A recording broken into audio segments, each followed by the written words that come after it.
चलिए आज एक ऐसी किताब की बात करते हैं जिसका नाम ही अपने आप में एक बहुत बड़ा वादा है, सत्यार्थ प्रकाश। नाम का सीधा सा मतलब है सत्य का प्रकाश, द लाइट ऑफ ट्रूथ। पर सोचने वाली बात यह है कि आखिर वो कौन सा सत्य था जिसकी रोशनी 19वीं सदी के भारत को दिखाने की कोशिश की जा रही थी। तो आखिर ये किताब है क्या, और कौन था वो जिसने 19वीं सदी में सत्य की इस मशाल को जलाने की हिम्मत की? चलिए इसी सवाल का जवाब ढूंढते हैं। हर किताब की ना एक अपनी कहानी होती है, तो चलिए सबसे पहले सत्यार्थ प्रकाश के बनने की कहानी को ही समझते हैं। इस किताब को लिखा था स्वामी दयानंद सरस्वती ने। वो सिर्फ एक विद्वान नहीं थे, बल्कि अपने समय के एक बहुत बड़े कह सकते हैं एक क्रांतिकारी विचारक और समाज सुधारक थे। ये किताब दुनिया के सामने आई साल 1875। अब जरा उस दौर को सोचिए, एक तरफ सदियों पुरानी परंपराएं थीं और दूसरी तरफ पश्चिम से आ रहे नए नए विचार। भारत उस वक्त एक दोराहे पर खड़ा था। और यहीं पर एक बहुत बड़ा एक क्रांतिकारी फैसला लिया गया। इस किताब को संस्कृत में नहीं, जो कि उस समय विद्वानों की भाषा थी, बल्कि आम जनता की भाषा हिंदी में लिखा गया।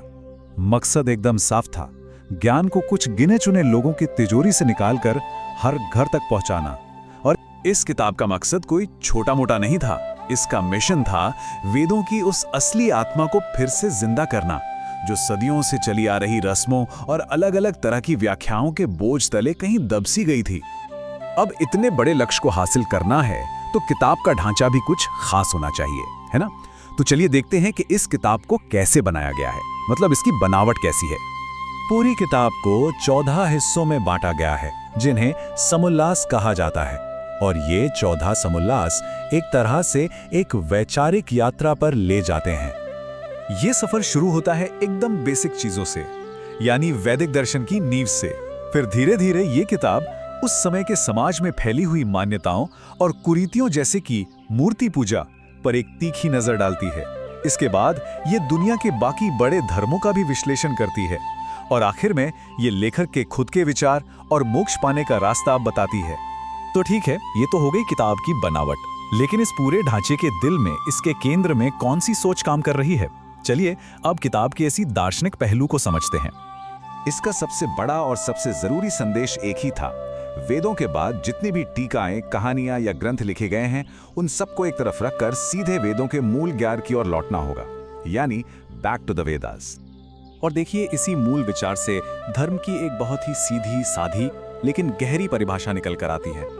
इसके हिसाब से सच्चा धर्म वो है जो किसी एक समूह का नहीं, बल्कि हर इंसान, पूरी मानवता के भले के बारे में सोचे। अब इस फिलॉसफी को असल जिंदगी में उतारने के लिए कुछ खास बातों पर बहुत जोर दिया गया, जैसे कि ज्ञान के लिए आखिरी सच सिर्फ वेदों को मानना, जीवन में अनुशासन के लिए वैदिक यज्ञों का अभ्यास करना, और साथ ही नास्तिकता और समाज में जो मूर्ति पूजा फैली हुई थी उसे तर्क के आधार पर पूरी तरह से नकारना। पर सत्यार्थ प्रकाश सिर्फ गहरी फिलॉसफी की बातों तक ही सीमित नहीं है। नहीं, ये समाज को बदलने का एक पूरा, आप कह सकते हैं, एक एक्शन प्लान भी था। चलिए देखते हैं कि कैसे। सामाजिक स्तर पर इसका लक्ष्य एकदम साफ और सीधा था। समाज में जो अंधविश्वास और पाखंड की जड़ें जम गई थीं, उन्हें उखाड़ फेंकना। ये जो स्क्रीन पर दिख रहा है, ये इस किताब की सोच को बिल्कुल साफ कर देता है। देखिए, एक तरफ वो विचार हैं जिनका ये पुरजोर समर्थन करती है, जैसे कि महिलाओं की शिक्षा, गुरुकुल शिक्षा प्रणाली और विधवा पुनर्विवाह। और दूसरी तरफ वो प्रथाएं हैं जिनका ये खुलकर विरोध करती है, जैसे बाल विवाह, अंधविश्वास और सामाजिक प्रथा के तौर पर मूर्ति पूजा। एक तरफ आगे बढ़ने का रास्ता, तो दूसरी तरफ पीछे खींचने वाली जंजीरें। तो सवाल ये उठता है कि क्या ये सारी बातें सिर्फ किताब के पन्नों तक ही रह गईं, या फिर इनका जमीन पर भी कोई असर हुआ? चलिए अब इसकी विरासत पर एक नजर डालते हैं।